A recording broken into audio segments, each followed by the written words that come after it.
Hello guys! So, ang topic natin for today, mangyayari sa iyo kapag araw-araw kang nakikipagtali. So, kung nakaka-relate ka, panoorin mo ito.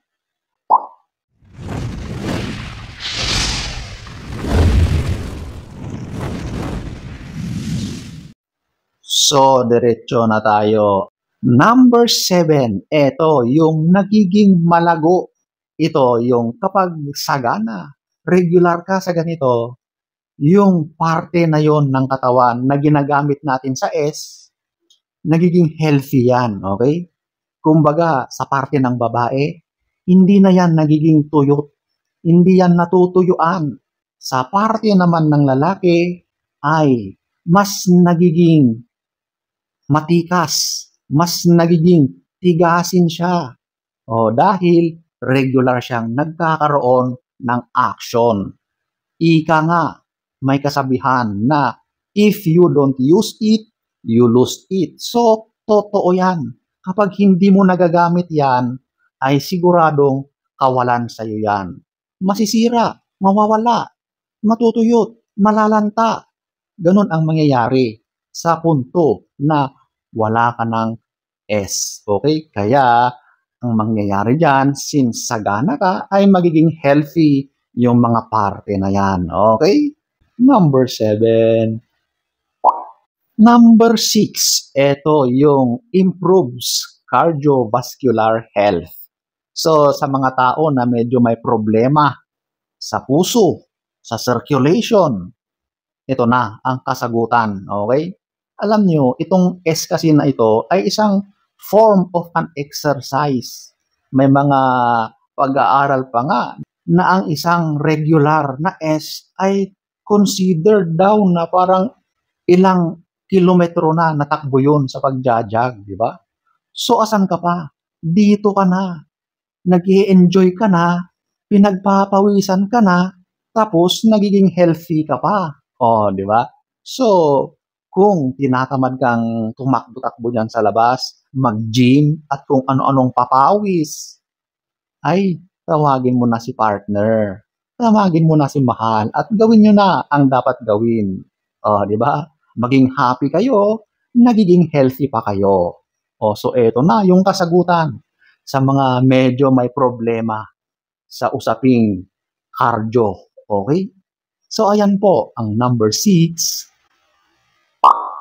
Number 5, ito yung mas nagiging malusog or healthy ang buhay mo. Okay? Alam mo kasi itong S na ito, kapag regular ito, ay binuboost niya ang immune system mo. Ang immune system, iyan yung lumalaban or panglaban sa mga karamdaman or sakit na dumadapo sa atin. Kapag malakas ang immune system mo, ay siguradong mahirap kang kapitan ng mga karamdaman. So kapag ikaw ay sagana, regular na meron kang ganyan, sigurado na mas malakas ang pangangatawan mo. Kaya yung mga individual na pinagkaitan ng mga ganito, mas prone talaga sila na magkakasakit. Kasi andyan na yung stress. Malungkot sila.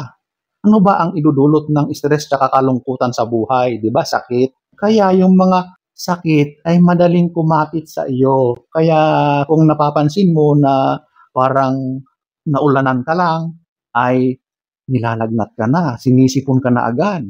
Ibig sabihin, compromised na ang iyong immune system. Gawa ng wala ka ng S or kulang na kulang ka na sa S. So, ayan po ang number 5. Number 4, eto, yung nagiging maganda ang kutis. Mas nagiging makinis or blooming, di ba? Kasi alam mo, kapag ikaw ay regular sa ganyan, yung blood circulation mo ay mas nagiging maayos. At nangyayari lang yan kapag regular ka na merong S. Okay? Kaya ang effect niyan sa balat ay talagang napakaganda. Mapapansin mo sa balat mo, mapapansin mo sa mukha mo, fresh tignan, blooming, naglo-glow ka. Yung skin mo ay namumula-mula.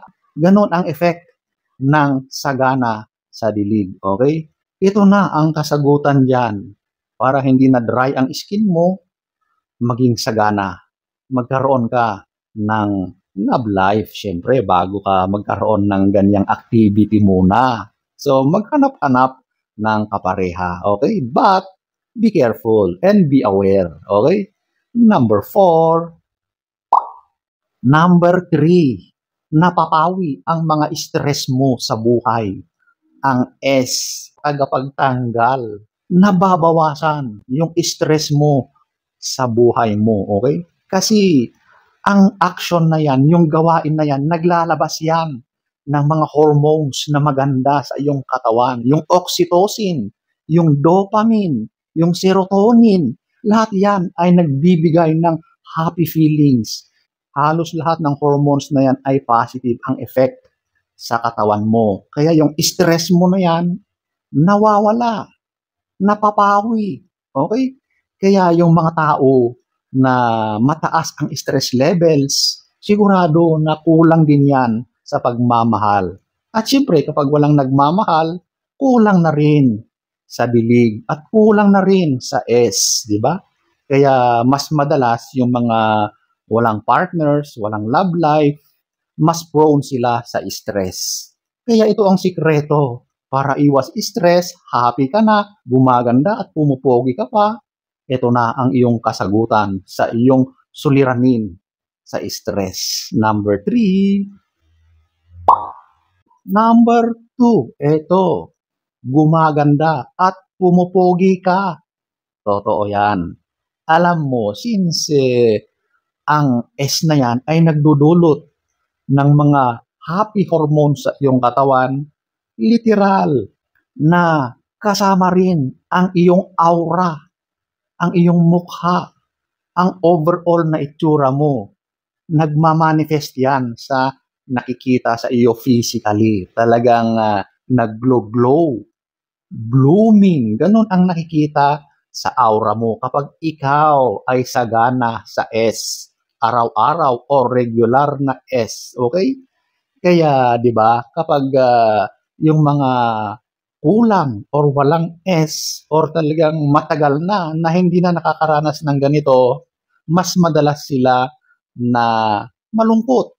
Hindi ko nilalahat, pero mataas ang chances ng loneliness, okay? At marami pang iba na hindi kagandahang nararamdaman sa katawan kapag wala ka ng ganito sa buhay mo. Of course, hindi naman lahat ng happiness ay dulot lang ng bagay na ito. Maraming factors tulad ng pera, essential yan. Pero ang usapin dito is tungkol lang sa S, okay? So, ayan po ang number 2. Number 1, ito, masaya ka. Mas magiging masaya ang buhay mo. Literal na kapag ikaw ay araw-araw o regular na may S, asahan mo na mas maganda ang buhay mo kumpara sa iba sa usaping happiness. Okay? So, yan talaga ang isa sa effect, magandang effect kapag meron kang S sa iyong buhay. Kaya napapansin mo ba na kapag ikaw ay regular sa ganyan, mas masaya ka talaga, di ba? Hindi ka lang masaya, masaya rin yung partner mo at nagiging positive ang outlook mo sa buhay kapag ganyan ang nararamdaman mo sa sarili mo, masaya. Okay? So, ayan po ang number 1. So, ayan po ang ilan sa mga magagandang mangyari sa iyo kapag inaraw-araw mo ang S. So, sana ay nagustuhan nyo ang ating topic for today. Next story time. Don't forget to subscribe.